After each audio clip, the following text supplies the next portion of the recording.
Luis cut the engine as they reached the dive site. Salt air and diesel exhaust drifted across the deck. The radio crackled. Maria Elena, this is Marine Park Control, confirming your dive coordinates. The site shows clear, but we've had reports of unusual activity in that area. Recommend proceeding with caution. Steve and Jack exchanged looks. Unusual how? Jack asked.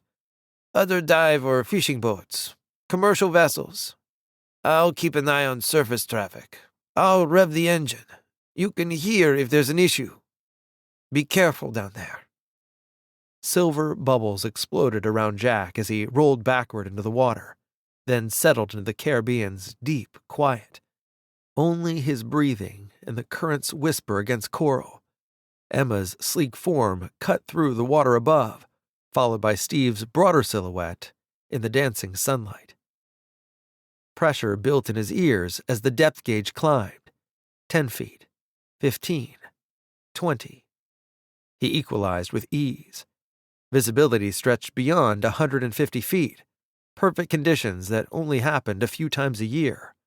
The trimix felt clean in his lungs, helium-enriched gas for deep technical dives.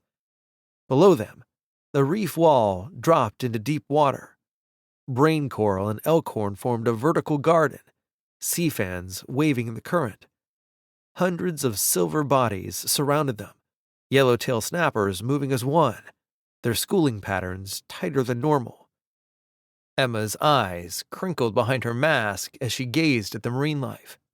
Jack found himself breathing slower, matching the peaceful rhythm, though an undercurrent of unease threaded through the tranquility.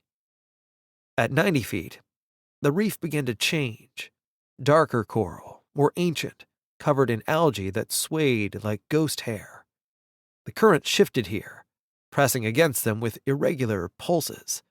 Jack's inner ear registered it. Something was off. He checked his depth gauge twice. The pressure weighed heavy on Jack's chest now, familiar, demanding respect. At 130 feet, La Sombra's shadow emerged from the wall.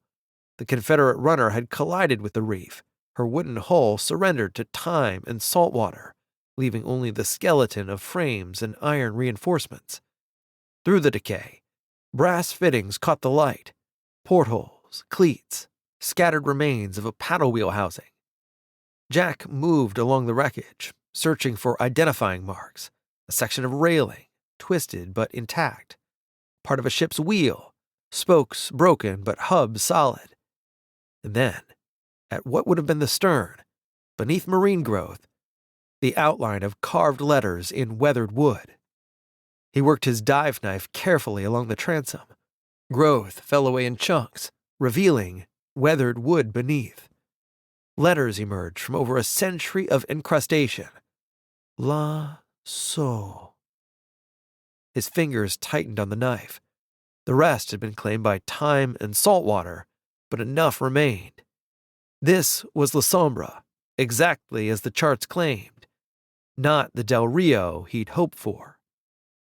He documented the stern's position and signaled Emma. She raised her underwater camera. The strobe fired like lightning in the depths, searing the carved letters into stark relief. Steve had drifted toward the wreck's edge, following the debris field where it scattered into sand. Then Steve's hand signal caught Jack's attention. A flat palm. Stop. Steve hung motionless, pointing into the blue beyond the wreck site. Look that way. Through crystal water, maybe 70 yards away, something darker than coral clung to the reef wall. Lines too sharp, too deliberate to be nature's work. Another wreck. 2 ships this close together? La Sombra was documented. But what wasn't?